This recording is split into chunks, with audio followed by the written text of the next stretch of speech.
जिंदाबाद। और सारी विधिक प्रक्रिया हो।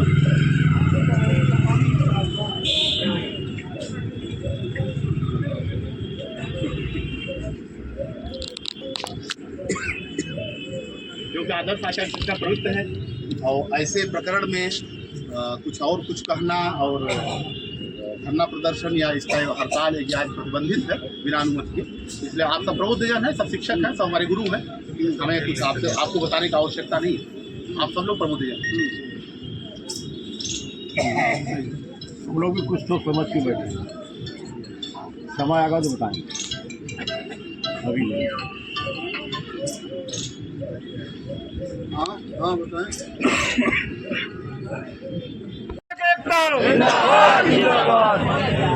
शिक्षक का आवाज जिंदाबाद, जिंदाबाद। शिक्षक एकता जिंदाबाद, जिंदाबाद, जिंदाबाद। हर जोर जुल्म के टक्कर में, हर जोर जुल्म के टक्कर में।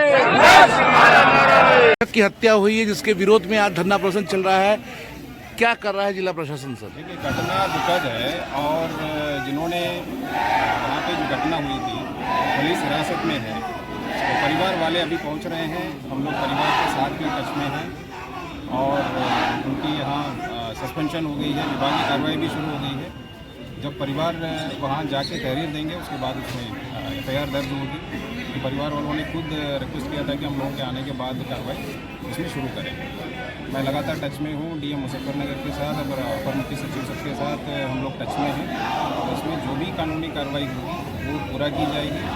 और इन लोगों से भी मैंने रिक्वेस्ट किया था कि आपकी जो मांगे हैं वो शासन को बताना है, वो लिखित में दे दीजिएगा, हम उसको शासन को दे देंगे। MLC उपाध्यक्ष माध्यमिक शिक्षक संघ। डॉक्टर साहब, आज ये किस तरह का यह धरना आप लोग कर रहे हैं? आज हम लोग राजकीय हाई स्कूल महगांव के सहायक अध्यापक धर्मेंद्र कुमार सिंह की हत्या के विरोध में प्रदेश व्यापी बहिष्कार का निर्णय लिया।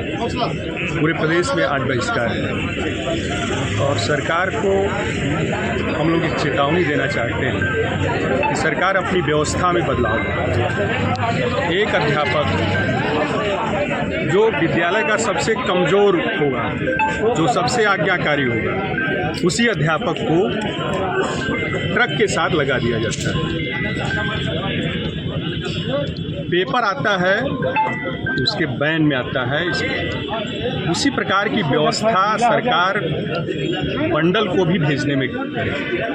बंडल जिस एजेंसी से पेपर आता है उसी एजेंसी के माध्यम से मूल्यांकन के लिए बंडल भी प्रेषित करें। सरकार से हम इस बहिष्कार के अवसर पर यह मांग करते हैं कि उस अध्यापक को उचित मुआवजा दिया जाए, बीमा का लाभ दिया जाए, मृतक आश्रित का लाभ दिया जाए और भविष्य में इस व्यवस्था में बदलाव किया जाए। एक अध्यापक एक दिन निकल रहा है, एक हफ्ते तक घूमने के बाद वह कापी जमा करता है। तमाम तरह की विसंगतियां आती हैं उसके सामने और पारिश्रमिक का भुगतान तो यह दूर की बात है। अब उसके पास इतना पैसा नहीं रहा होगा कि वह शराब पिलाए, उनको पान खिलाए, तंबाकू खिलाए, भोजन कराए। इन बातों पर सरकार को ध्यान देना होगा और सरकार उचित निर्णय इस पर। सरकार द्वारा कोई निर्णय नहीं लिया जाता है तो आगे की क्या रणनीति है? आगे हम लोग मांग करेंगे।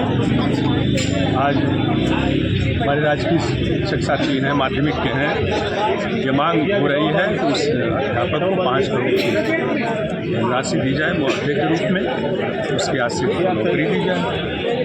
अगर इस पर विचार सरकार नहीं करती है तो आगे आंदोलन। दिनांक 17/18 मार्च 2024 की रात्रि में समय लगभग 1:45 पर थाना सिविल लाइन को सूचना प्राप्त हुई कि SD इंटर कॉलेज के सामने एक धर्मेंद्र नामक युवक को गोली लगी है। इस सूचना पर थाना पुलिस द्वारा तुरंत मौके पर पहुंचा गया और इसमें जब जानकारी की गई तो ये प्रकाश में आया कि जनपद वाराणसी से यूपी बोर्ड की हाई स्कूल की जो कॉपीज होती है वो जमा कराने के लिए एक टीम जनपद वाराणसी से दिनांक 14 मार्च को चली थी। इसमें 2 अध्यापक, 2 चतुर्थ श्रेणी कर्मचारी और सुरक्षा गार्ड में एक सब इंस्पेक्टर और एक हेड कांस्टेबल तैनात थे। इसके अलावा ड्राइवर और कंडक्टर थे।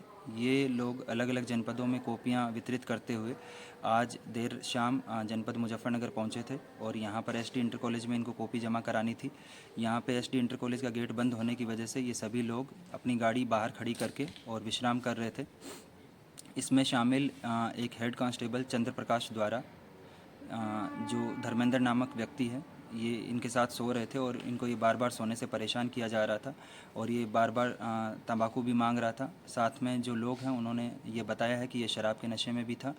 इसने धर्मेंद्र ने जब इस बात पे आपत्ति जाहिर की तो चंद्र प्रकाश के द्वारा इस पर अपने कार्बाइन से फायर खोल दिया गया, जिसमें कई राउंड गोलियां इसको लगी है। इस जो मजरूब है इसको तुरंत जिला अस्पताल पहुंचाया गया, जहां पर डॉक्टरों की टीम ने इसको मृत घोषित कर दिया, जिसके शव को मोर्चरी में रखवाया गया है। इसके परिजनों के बारे में जानकारी करने पर यह ज्ञात हुआ है कि जो मृतक धर्मेंद्र है ये जनपद चंदौली के रहने वाले हैं और इनके परिजनों को सूचना कर दी गई है। इसके अतिरिक्त फील्ड यूनिट की टीम द्वारा मौके से साक्ष्य संकलन की कार्रवाई की जा रही है तथा उच्च अधिकारियों द्वारा निरीक्षण घटनास्थल किया गया है और परिजनों से प्राप्त तहरीर के आधार पर अग्रिम विधिक कार्यवाही अमल में लाई जाएगी।